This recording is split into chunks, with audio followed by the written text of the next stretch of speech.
ইরাকে একজন বড় হীরার ব্যবসায়ী ছিলেন। তিনি ব্যবসার কাজে এক শহর থেকে অন্য শহরে যাতায়াত করতেন। আল্লাহর রহমতে তার ব্যবসা ভালোই চলছিল। তিনি ছিলেন খুবই বড় পীর মাওলানা ভক্ত। প্রতিবার ব্যবসার কাজে এক শহর থেকে অন্য শহরে যাওয়ার সময় তিনি মাওলানাদের কাছ থেকে দোয়া নিয়ে তারপরে যেতেন, যাতে তার ব্যবসার কাজে কোনো বাধা না আসে, তিনি যেন নির্বিঘ্নে তার কাজ সম্পূর্ণ করতে পারেন। একদিন তার ব্যবসার কাজে অন্য একটি শহরে যাওয়ার প্রয়োজন হলো। প্রতিবারের মতো এবারও যথারীতি তার এলাকার এক বড় মাওলানার কাছে দোয়া চাইতে গেলেন। তিনি মাওলানা মোহাম্মদ আহমদ রহমতুল্লাহি আলাইহির কাছে গিয়ে বললেন, হুজুর, এবার একটি বড় কাজ পেয়েছি। সে কাজে শহর থেকে আমাকে শামে যেতে হবে, সাথে থাকবে ৭০,০০০ দিনার মূল্যের অনেকগুলো হীরা। আজই আমি কাফেলা শুরু করতে যাচ্ছি, আপনার দোয়া ও পরামর্শ চাই। তখন মাওলানা বললেন, আজ রাতে আমি আমল করব, আমার অনুমতি ব্যতীত কাফেলা নিয়ে যাত্রা করো না। ওই ব্যবসায়ী মাওলানার কথায় রাজি হয়ে গেলেন এবং বললেন, ঠিক হুজুর, আপনার অনুমতি ছাড়া আমি কাফেলা নিয়ে যাব না। ওই দিন মাওলানা রাতের বেলা আমল করলে সারা রাত সালাত আদায় করলেন এবং অজিফা পাঠ করলেন। অজিফা পাঠ করতে করতে তিনি যখন গভীর ঘুমে নিমজ্জিত হলেন, তখন তিনি স্বপ্নে দেখলেন একদল ডাকাত জঙ্গলের মধ্যে কাফেলাকে আক্রমণ করেছে এবং ওই ব্যবসায়ীকে খুন করেছে। তিনি এই স্বপ্ন দেখে খুবই চমকে গেলেন। অতঃপর তিনি শোয়া থেকে উঠে বসলেন এবং অনেক চিন্তায় পড়ে গেলেন। পরদিন সকালবেলা ওই ব্যবসায়ী পুনরায় মাওলানার কাছে আসলেন এবং জানতে চাইলেন, হুজুর, আপনার কথায় গতকালের কাফেলা স্থগিত করে দিয়েছি, আজকে আমি নির্বিঘ্নে কাফেলা নিয়ে যাত্রা করতে পারবো? তখন মাওলানা সাহেব বললেন, না, আজকে না এবং কালকেও না, এমনকি এবছর কাফেলা নিয়ে তুমি কোনো শহরে যাত্রা করতে পারবে না। যদি তুমি কোনো শহরে যাত্রা করো তবে তোমার মালামাল লুট হয়ে যাবে এবং তুমি খুন হবে।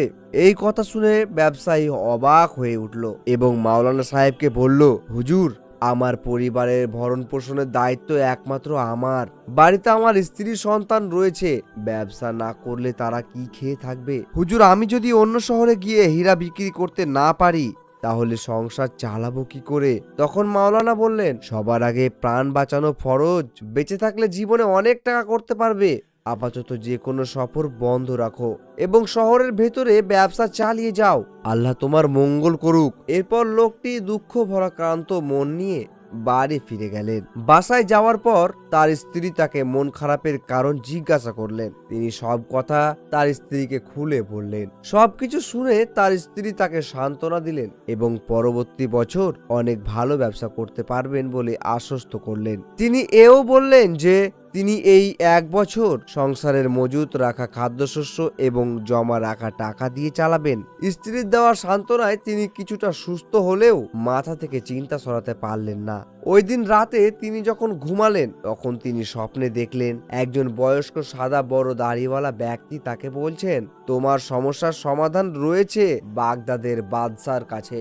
এই স্বপ্ন দেখার সাথে সাথে তৎক্ষণাৎ তিনি বিছানা থেকে উঠে বসলেন। তিনি এই স্বপ্নের কোনো অর্থ খুঁজে পাচ্ছিলেন না। পরপর 2 দিন তিনি একই স্বপ্ন দেখলেন। অতঃপর পরের দিন তিনি তার স্ত্রীকে ওই স্বপ্নের কথা জানালেন। তখন তার স্ত্রী তাকে বললেন, আমি বুঝতে পেরেছি স্বপ্নে আপনাকে দেওয়া উপদেশ সেই ব্যক্তির কথা। আপনি কি জানেন না বাগদাদের বাদশা কে? তিনি আর কেউ নন, তিনি হচ্ছেন পীরদের পীর, সবচেয়ে বড় পীর শাইখ আব্দুল কাদের জিলানী রহমতুল্লাহি আলাই।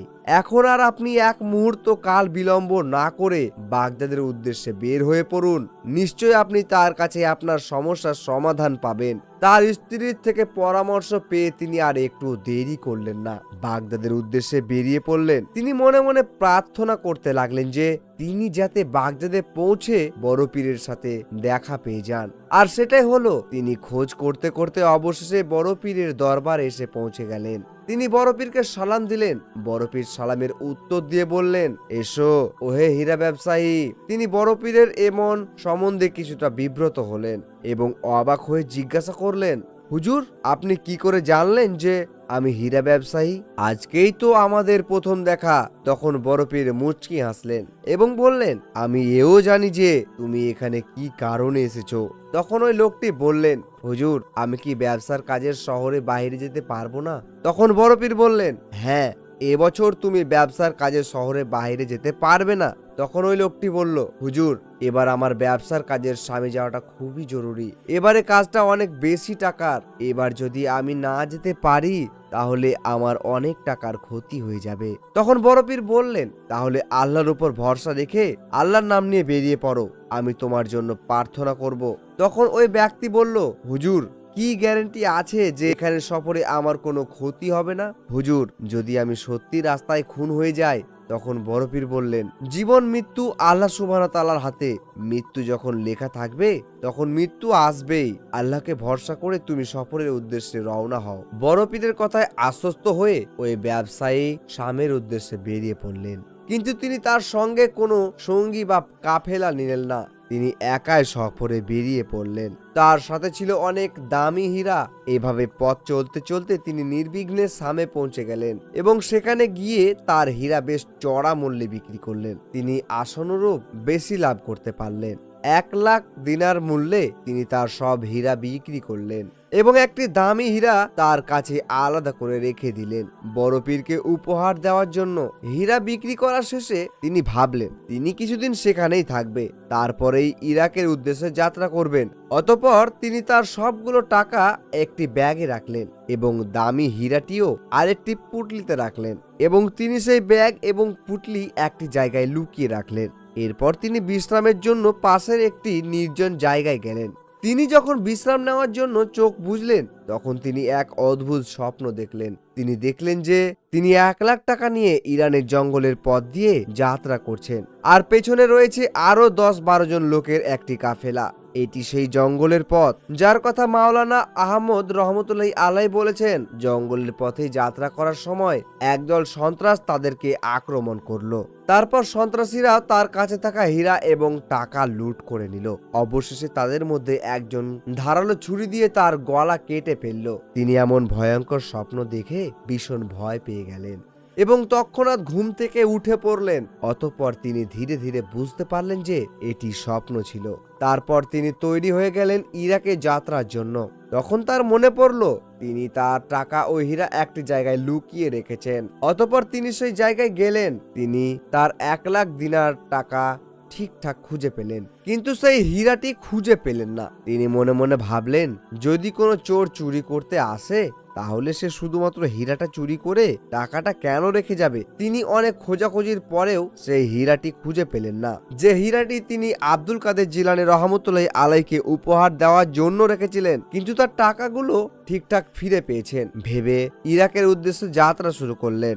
অতঃপর বহু পথ পাড়ি দিয়ে তিনি বাড়ি ফিরে আসলেন এবং তার স্ত্রীকে জানালেন যে তিনি তার কাজে সফল হয়েছেন।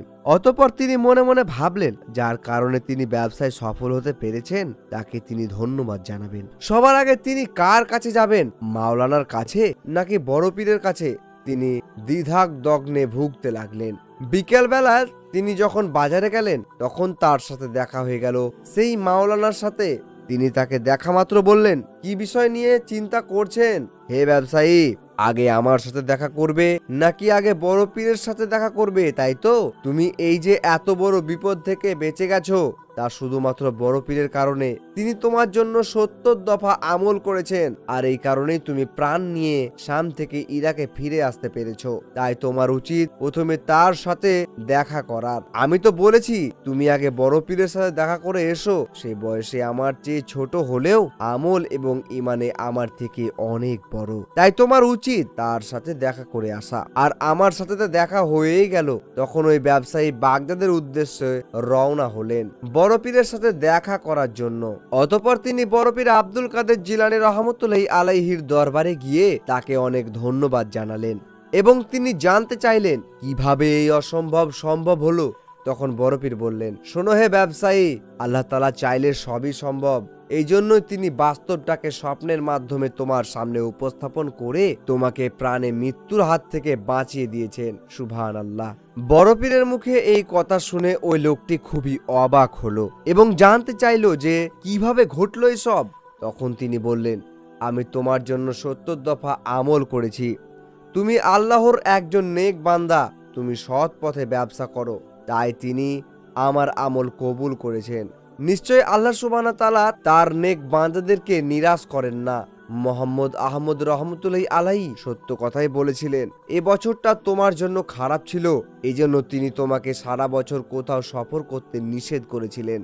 এটি একরকম অসম্ভব ছিল তোমার প্রাণে বেঁচে ফেরা, কিন্তু আল্লাহ তাআলা চাইলে সবই সম্ভব। যা কিছু তোমার সাথে বাস্তবে হওয়ার কথা ছিল সে সবকিছু আল্লাহ সুবহানাহু তাআলা তোমাকে স্বপ্নে দেখিয়ে দিলেন এবং তোমাকে কিছুক্ষণের জন্য ঘুম পাড়িয়ে দিলেন। আর তোমার প্রাণের সদকা হিসাবে তোমার একটি হীরা হারিয়ে গেছে, যা তুমি আমাকে উপহার দেওয়ার জন্য নিয়ে আসছিলে।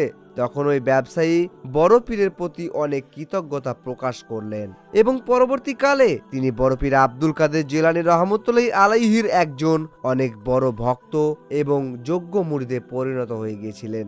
সুবহানাল্লাহ।